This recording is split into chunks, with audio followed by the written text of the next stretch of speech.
ये वीडियो बस एक मजाक है।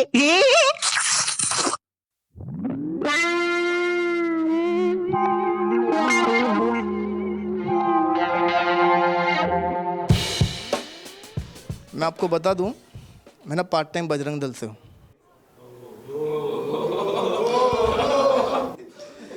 और बजरंग दल में होने का ना फ़ायदा बहुत है। ज़िंदगी में कभी कोई स्ट्रेस है, टेंशन है, फ्रस्ट्रेशन है, निकालने का मौका मिल जाता है। जैसे कि लास्ट वैलेंटाइन की बात है 2022 की। जो मेरी बंदी है वो मेरे दम पे कुत्ती थी, आज वो किसी और का टेडी पकड़ के बैठी है। After some time I realise वो टेढ़ी नहीं, उसका टेढ़ा पकड़ के बैठी है। तो मुझे आया गुस्सा, तो बोला अभी फ्रस्ट्रेशन का क्या करें, निकालना तो है। तो फिर मुझे याद आया आज कौन सा दिन है। आज है वैलेंटाइन डे, और वैलेंटाइन डे के दिन ये चूते लोग बाहर घूमेंगे, इनकी गांड तोड़ने में मेरे को मज़ा आएगा। तो मैंने मस्त भगवा गमछा डाला और 15-20 लड़के लेके घूमने लगा। 10 मिनट बाद ही एक पार्क में हमें कपल दिख गया। 10 ही मिनट बाद, बहुत वेले लोग। हमने देखा वो एक दूसरे के अंदर से घुसे हुए थे। हम उनके इतने पास आके खड़े हो गए, उन्हें पता ही नहीं चल रहा इनके पास 15 लोग आके खड़े हैं। दे वाज लाइक इस दुनिया में हमारे अलावा कोई नहीं है, हम करो तुम। इधर हम उन्हें ठोकने आए थे, हमारे 2 लड़के चार्ज हो गए।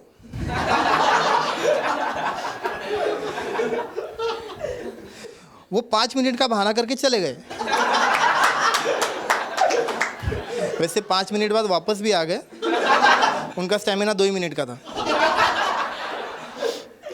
तो हमने देखा एक मुस्लिम लड़का एक हिंदू लड़की के साथ कुछ तो अश्लील कर रहा है। बोला देखो भाई, मौका बहुत तगड़ा मिला है। तो सभी लड़कों के मुंह से एक साथ निकला, चलो करो बिस्मिल्लाह। तो जो धोया है उसे माय गॉड बता रहा हूँ, वो लड़का जो सिर्फ उसके आगे झुकने वाला, वो हमारे पेट पड़ने लग गया। मैं कह रहा हूँ भाई, इस्लाम में दूसरों के आगे झुकना अलाउड नहीं है। वो लड़का जवाब दे रहा है, भाई अभी जो मेरी सिचुएशन है ना, उसमें मैं जय श्री राम भी बोल दूंगा।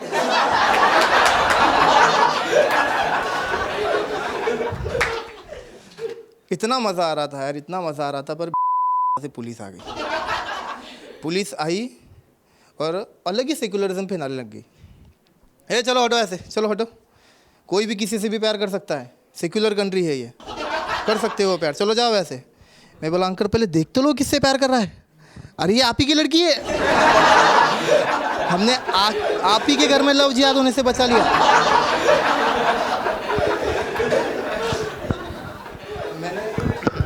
अच्छा ये बकचोदी ना मैं मेरे रूम पे भी करता हूँ।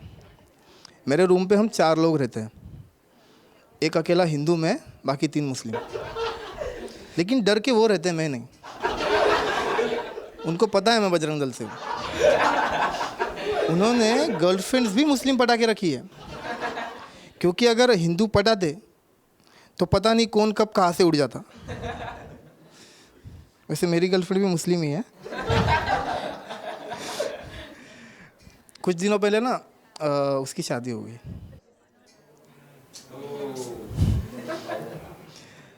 उसी के भाई के साथ, और उसके भाई की ये 3री शादी है। उसके भाई की इच्छा थी कि मैं 4थी शादी भी करूं, और उसका नसीब खराब, उसे 3 ही बहनें थी। वैसे ना मुझे ना बहुत मन कर रहा है मेरे मुस्लिम दोस्तों का नाम लूँ इधर, लेकिन फिर क्या होगा, उन्हें बिरादरी से बेदखल कर दिया जाएगा। उनके गुरु लोग आके बोलेंगे उन्हें कि भोसड़ी वालों कौन सा सांप पाल के रखा था बे। तो लेकिन मुस्लिम दोस्तों की ना मज़ा लेने को बहुत मज़ा आता है। बहुत चूतियागिरी वाले काम करते हो, बहुत ही चूतियागिरी वाले काम करते हैं। मैं तो आए दिन उन्हें पाकिस्तानी डिक्लेयर कर देता हूँ। इतने चूतियागिरी वाले काम करते। एक लड़का पुलिस की एग्ज़ाम देने गया, उसमें पूछा गया था कि पृथ्वी का आकार कैसा है। उसमें लिखा था सर्कल, ट्रायंगल, उसके बाद में स्क्वायर और चपटी। इसने चपटी के ऊपर क्लिक किया है। मैंने बोला भाई सर्कल होती मेरे हिसाब से, वो बोला भाई नहीं, किताब में चपटी लिखा है बोले। बोला भाई तू बनने से रहा पुलिस, तू मौलवी बन जा। तो मेरे दोस्तों की ऐसी कहानी बताता हूँ। हम 3 रूम पार्टनर थे, मतलब 4 लोग थे हम, 3 हम मुस्लिम थे। नमाज कितनी बार पढ़ते आपको पता है दिन में? 5 बार, राइट। आपने पढ़ी है क्या? नहीं। 5 बार पढ़ते हैं। मेरा दोस्त था ना, वो भी 5 बार पढ़ता था। उसे देख कर मुझे डर लगने लगा था। एक तो मुझे लगा है बॉम्ब फोड़ेगा, एक तो साला वो ऊपर वाला उसको याद कर लेगा। मैंने उसे गया उसके पास, उसे समझाया कि देख भाई, इतने बार उसे याद मत कर उसे इतनी बार। उसने याद कर लिया नहीं तो रूम रेंट का प्रॉब्लम हो जाना है। देख कॉन्ट्रैक्ट में क्या लिखा है, देख 11 महीने तक कोई रूम छोड़ नहीं सकता। तो दूसरे महीने चला गया ना, तो मैं रूम का भाड़ा एक्स्ट्रा देने वाला नहीं हूँ भाई, उसको बोल देना देने के लिए। उसने कमी कर दी मालूम 10 दिन से। वैसे ना वो ऐसा नहीं है कि दिन में 5 ही बार पढ़ेगा, कभी कभी ना मिस हो जाती थी, 1-2 नमाज वो मिस कर देता था। और जेन्युइन रीज़न है, इतना जेन्युइन रीज़न कि वो भी बोलता था भाई मत, अभी आज मत पढ़ना, तो कल पढ़ लेना। उसकी गर्लफ्रेंड आ जाती थी रूम पे, फिर उसके साथ आगे पीछे ऊपर नीचे करना भी ज़रूरी है। एक और था, वो अलग ही आइटम था। वो दिन भर शराब गांजे के नशे में पड़ा रहता था। उसे मैं याद दिलाता था कि जुम्मे के दिन नमाज पढ़नी होती है। तो वो आया मेरे पास, कहने लगा तारुश भाई ये नमाज कैसी पढ़ते हैं भाई? आई वॉज लाइक भाई तू अगर नमाज पढ़ना भूल गया है तो आप बेड में तुझे पूजा करना सिखा देता हूँ। उसका नाम अहमद देशमुख था, अभी उसका नाम आकाश देशमुख है। उसकी घर वापसी हो चुकी है, 1 विकेट गिर गया। अच्छा एक था, वो ना दिन भर जाकिर नाइक देखते रहता था। तो एक दिन मुझे, हम सब खाना खाने बैठे, एक ही थाली में खाते थे हम चारों लोग बैठ के। तो हम खाना खाने बैठे और उसने कहा कि हमारे इस्लाम में ना शराब पीना हराम है, नशा करना हराम है। मैं बोला ये बात अहमद को देख के बता। वो बोले भाई अभी वो तो हिंदू हो गया है ना। बोला हाँ मैं भूल चुका था, उसकी घर वापसी हो चुकी है। तो उसी दिन ना शाम को जो मुझे बोल रहा था कि भाई इस्लाम में नशा करना हराम है, उसी दिन शाम को वो बैठ गया गांजा लेके। मैं बोला भाई नशा करना तो हराम है ना? नहीं, शराब पीना हराम। इनके हिसाब से बाकी चीज़ें सिर्फ फूकने के लिए है। एक दिन क्या हुआ, मैं घर आया हुआ था, मेरे घर आया था और मम्मी पापा मैं हम टीवी देख रहे थे सब। और टीवी के ऊपर न्यूज़ चल रही थी, एक मुस्लिम लड़का हिंदू लड़की के साथ शादी किया, 4-5 बच्चे पैदा किए और तलाक बोल के छोड़ दिया। और ऐसे कई किस्से दिखा रहे थे, इधर 50 हो, इधर 60 हो, इधर 100 हो, ऐसे दिखा रहे थे। इसमें मेरे ना माँ बाप का डिस्कशन स्टार्ट हुआ। पापा वाज लाइक ये लव जिहाद बहुत बढ़ रहा है ना भारत में। मम्मी बोलती हाँ सही है बिल्कुल। पापा बोलते हैं हमारे लड़कों ने इनकी लड़कियों से शादी करके रिवर्स लव जिहाद स्टार्ट कर देना चाहिए। मेरी मम्मी बोलती ऐसा ही करना चाहिए। आई वॉज लाइक यार मेरे माँ बाप तो मेरे साथ में है। मैं इतने दिन खामोखा डर रहा था।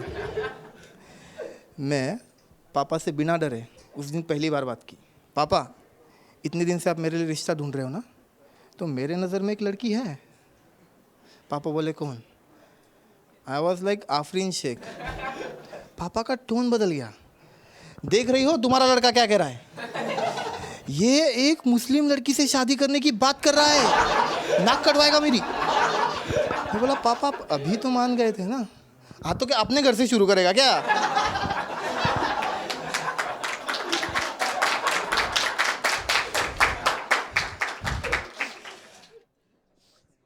मुझे ना, लेकिन मेरे पापा ने मेरे को पूछा, मैंने बताया पापा को कि पापा देखो मुस्लिम लड़की से शादी करने के ना बहुत फ़ायदे हैं। पापा बोले चल बता क्या फ़ायदे हैं। बोला 4 शादियाँ कर सकते हो। पापा ने कहा 4 शादियाँ? बोला 4 शादियाँ कर सकते हो और उन चारों को एक दूसरे से प्रॉब्लम भी नहीं होती। पापा लगे बाल संवारने लगे। पापा कहने लगे कि अब मेरा कुछ नहीं हो सकता क्या? मैं बोला पापा पहली शादी हिंदू से कर ली अब आपने, अब आपका कुछ नहीं होता, 7 जन्म तक अब यही मिलेगा। आपने तो 4 सम का मौका भी गवा दिया। मुस्लिम लोगों में ना ये चीज़ मुझे बहुत अच्छी लगती है, वो 4 बार शादी करते, बहुत मस्त चीज़ है। पहली प्रेग्नेंट होती नहीं तब तक दूसरी प्रेग्नेंट, दूसरी को बच्चा होता नहीं है तब तक तीसरी प्रेग्नेंट, तीसरी को बच्चा होता नहीं है तब तक चौथी प्रेग्नेंट, चौथी को बच्चा होता नहीं वापस पहली pregnant, and the cycle goes on तब तक जब तक घर में खाने के लाले नहीं पड़ जाते। तो ऐसे ही अनपढ़ लोग या अनएडुकेटेड लोग हम जैसे एडुकेटेड लोगों को पूछते हैं कि भाई सरकार हमें नौकरी नहीं दे रहा। आई वॉज लाइक तुझे नौकरी ना मिलने के पीछे तेरे बाप का बहुत बड़ा हाथ है।